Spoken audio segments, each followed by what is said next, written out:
Hello and welcome to Just One More Watch, and welcome to my review of a watch that was my last big pickup of last year 2022, a Citizen, the Citizen, Chronomaster AQ4030-51A. I previewed this in my State of the Collection video and I've shown it a couple of times over the last couple of months on Instagram, and there has been a lot of interest from a lot of you asking me where the review was. But I really wanted to take my time with this one and enjoy it for a couple of months before talking about it. This is going to be a long video, I make no apologies for that. There isn't much about this watch on YouTube, so I wanted to make the most comprehensive review out there for prospective purchasers. I'll leave timestamps in the description of the video though if you do want to skip around. It arrived in early November and I have worn it far more than anything else over the last 3 months. It has slipped into the role in my collection that I bought it to fulfill. It's a beautiful, go anywhere, do anything, ultralight solar quartz. It's effectively maintenance free with 100 meters of water resistance, lume on the hands and the indices, a perpetual calendar so no need to adjust the date, accurate to plus or minus 5 seconds per year so no need to adjust the time. Is it the ultimate set and forget, the ultimate grab and go, potentially the ultimate GADA? Is it the ultimate one watch collection therefore? Believe me, I had a good look at the available options from Grand Seiko, but I bought this instead. Now you saw the pop-up. This is a JDM watch, meaning you have to buy them directly from Japan. I bought this one through Buyee.jp, the Japanese proxy buying service, and they gave me a discount voucher to put against the cost of the watch. I've actually been saving up my Buyee vouchers for a purchase just like this, but believe me, I still paid money for it. I will of course therefore leave a link to their website in the description of the video. I'm going to spend the next minute or so talking about how I found this one on Buyee. You're welcome to skip ahead, but I'd suggest you don't. Because I used Buyee, I was able to save 1,000 Australian dollars over the next best price that I could find. You're welcome to skip ahead like I said, but you probably should watch on. This is now the 6th time I think that I bought through Buyee. I picked up my Seiko Sarb through them a good few years ago now. I have bought other Seikos and most of my Casio Oceanus models. Now all of those watches have been brand new and I've just clicked on usually Yahoo, but there's also Rakuten and Amazon as well if you want. I then searched for the lowest priced new item, ordered it, and Bob's your uncle. You pay Buyee, they buy the item for you, they even check that it is what you ordered before it is then shipped out to you. It's a bit of a process and it does take a week or so, but the savings are well worth it. This time however, I was open to buying used, which led me to Yahoo auctions. Oh my, what a rabbit hole of a place that is. Hundreds and hundreds of old and new model Grand Seikos and Citizens, all at great prices. Now I looked at all the Grand Seiko 9F quartz models, but they didn't quite have the specs I was looking for, so I decided to pick up one of these Chronomasters. Now I was a little bit flexible in terms of dial color, model year, and I was prepared to search for a couple of weeks. Now these Citizens are readily available from other JDM specialists like Sakura watches for example, but the Sakura price is nearly 3,400 Aussie. As you can see here, I paid over $1,000 less than that, minus a couple of those Buyee vouchers of course. The watch arrived within a fortnight and, whisper it quietly, I didn't have to pay any further taxes. And it was brand new, mint condition in the box. Suffice to say, I am a very happy customer. I think it is well worth having a dig around on these auction sites. I could have picked up a blue one for example, for a couple of $100 more the same week. Again, $1,000 off the regular price. So thank you again Buyee. Perhaps not as straightforward as just buying a watch from a JDM specialist store, but you have so many more options and therefore you have so many more opportunities to save money. Alright, let's flip the camera and have a look at this thing. Alright, let's get into it and let's start with the packaging. We're not going to be here for long though. This one comes in a nondescript black cardboard box containing a slightly smaller yet equally nondescript black wooden box with a glass lid. Not exactly a lot of wow factor here, is there? To be honest though, I think that sets the tone for this watch as a whole.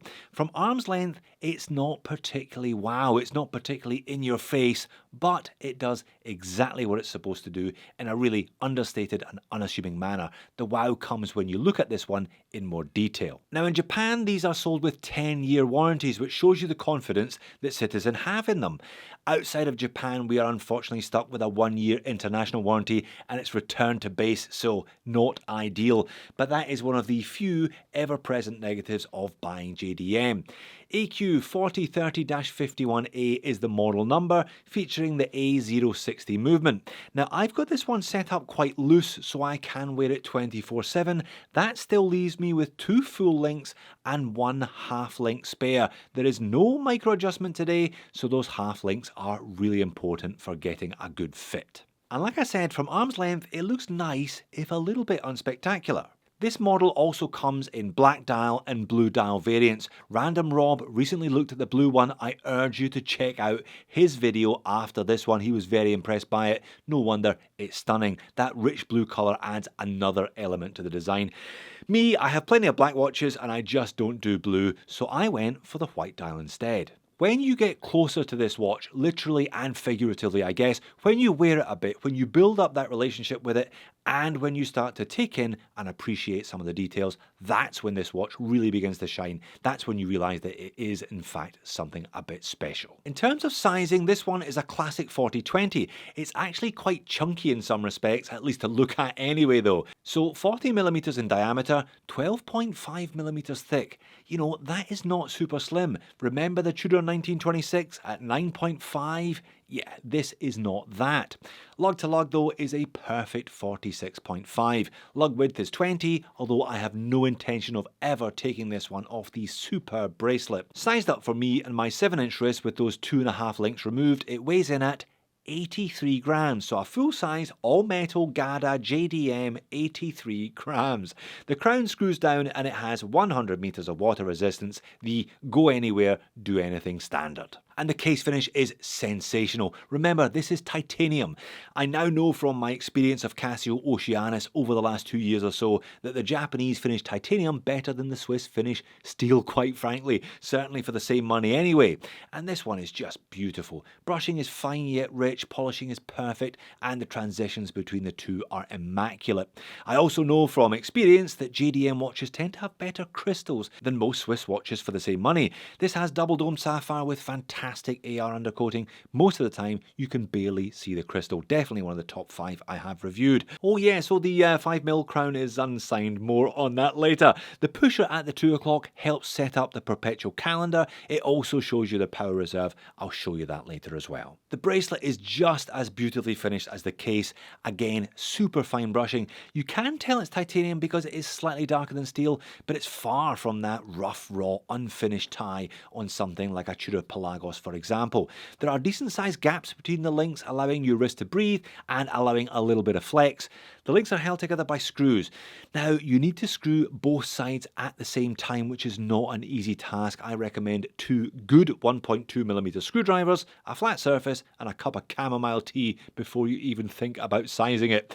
No micro adjustments on the clasp as noted, but again, it is beautifully finished with the Citizen logo etched into it in relief. Excuse me, I'll rub off this goo smudge. Citizen calls this super titanium and it is coated with Duratec coating. I've been wearing this as my main watch for nearly 3 months. There's not a single scratch on that clasp. I have managed to bark up the case a little though, so it doesn't have magical properties, I'm afraid. The lug was due to a deadly door handle, of course, and the scratch on the bezel was caused by the inside of a dishwasher. What else? The case back is screwed down. It's also made of titanium and features the Citizen Chronomaster chicken proudly in the centre. This is the slightly older model though because it has Chronomaster on the dial rather than the bird. A few of the specifications are listed, including the titanium, the Duratec coating, the fact that it's eco-drive and has 10 bar of water resistance. Now I have no intention of ever taking the case back off this watch, but thankfully other people have, and the movement is gorgeous for a quartz. These are hand assembled and then hand finished with those Tokyo stripes, and apparently there's only a handful of people who work for Citizen, they call them Meisters, qualified to make these movements apparently. And 23 joules for a 3-hand quartz suggests they have tried to lubricate just about every single moving component for reliability and longevity. Do note though, unlike a GS9F, they cannot be adjusted other than back at the factory. If you press the push at the 2, the second hand will indicate the level of charge. If it waggles either side of the 1, it's got less than 3 days charge. If it sits on the 1, it's got low charge. Sits on the 2, it's medium charge. Sits on the 3 like mine, it's on high charge, so between 160 and 200 days. There's a low charge indicator, it'll tick once every 2 seconds if you've got less than 3 days juice in the tank. If you unscrew the crown, move it to the first position, you can adjust the hour hand back and forth in 1 hour increments without hacking the movement. That is perfect for travellers. So when the A060 caliber was released a few years ago, it was the world's most accurate solar quartz movement at plus or minus 5 seconds a year. That has now been surpassed by another Citizen movement that does plus or minus 1 seconds a year, but they are massively expensive, coming in at 10 grand. How is this one running then? Well, pretty good so far. This is its performance over exactly 2 months. It gained exactly 1 second, suggesting plus 6 seconds per year.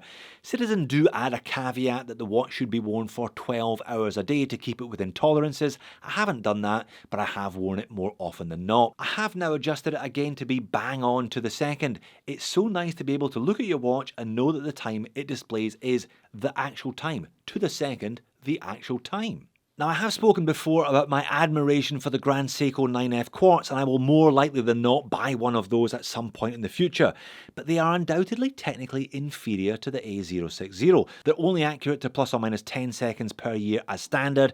You need to replace the battery every 2 years, and they don't have a perpetual calendar, so you're going to have to be adjusting them every couple of months as appropriate when the date is out of sync. Plus, Grand Seikos are more expensive than these Citizen Chronomasters, and they do not offer a titanium watch with lume on the hands and the indices.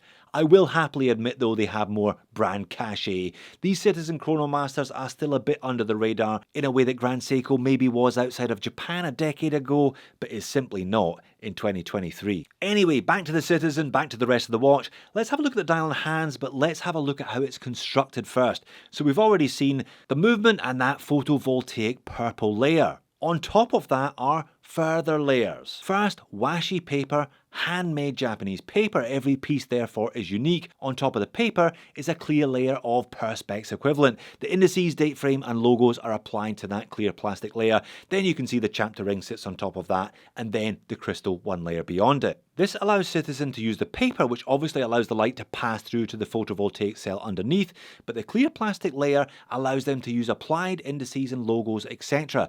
You can see this construction when you look at the dial from an oblique angle. The indices and logo look like they're floating on top of the paper because, in effect, they are. And how perfect do those hands look? Stunning high polish. Now, I'm not going to tell you that they are the finest hands I've ever seen on a watch. That award probably goes to an Omega Aquaterra though, which is more than double the price of this one. All indices look great, double at 12, singles everywhere else, high polished edges with a dark centre section that is actually fully lumed. I will show you that in a second or two. The date frame is large, but not so large that it looks silly.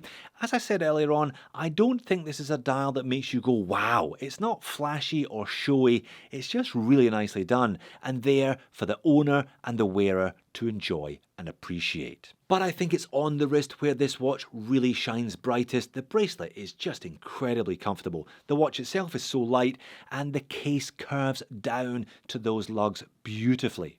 I've got a 7-inch wrist for your reference. I would probably have gone for the 37.5mm AQ4020s, but they don't have lume on the hands and I wanted that extra utility, so I went for this 40. It is quite thick, but it's just so bloody light and so comfortable therefore that you barely feel you're wearing a watch at all, let alone a full-sized one like this.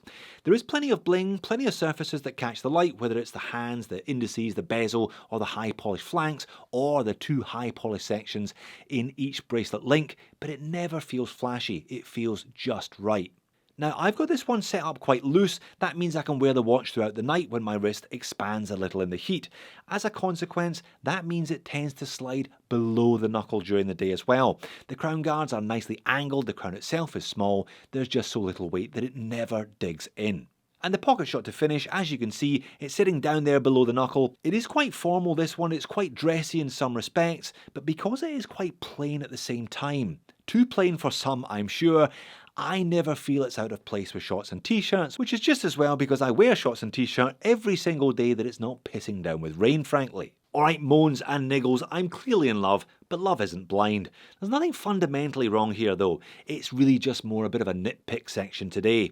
I think this watch is pretty sensational and it's doing everything that I hoped it would do when I bought it. But look, silver hands against a white dial, not massively legible. If you want better legibility, then go for the black one, go for the blue one instead. No micro adjustments in the clasp. I'm sure it would not have killed them to work in a couple of holes. They do give you half lengths and it's so light that most people will choose to wear it loose like I have. There is a little bit of pearlescent effect on that chapter ring, perhaps you spotted it already. It's not massively noticeable or massively offensive when you do notice it, but I would rather they hadn't bothered. One thing I wish they had bothered doing is signing the crown.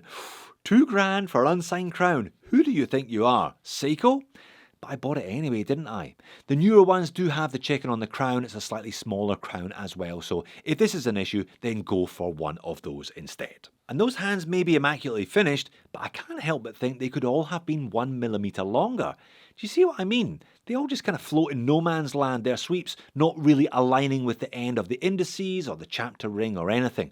Again, not a deal breaker, just something I noticed. And then there's the lume. Now I bought this one because it had lume on the hands and the indices. That was definitely a factor in my thinking here. Now some of these lume videos can do watches favours, while others are slightly harsh. I think this one represents the Citizen perfectly. Initially, it looks fantastic. Plenty of green lume on the hands and on those chapter ring squares. There's even lume embedded into the indices as well. But when I turn the speed up, it fades all too quickly, I'm afraid. Definitely nowhere near as good as the Neo Bright lume on any of the Casio Oceanus that I've had, for example. So definitely something Citizen could improve upon for future models. And then I guess we have to zoom out a little. The brand Citizen will not have enough cachet for some people to spend $2 US on a watch from them, I'm sure. I totally get it. For this kind of money you can get an Oris, a Longines, a Tag, maybe a used Omega, all of them undoubtedly offering far more prestige in inverted commas. And I'll be honest, I don't think this watch has any kind of brand cachet really at all. You know I've struggled with Citizen watches in the past. I've called them boring and vanilla.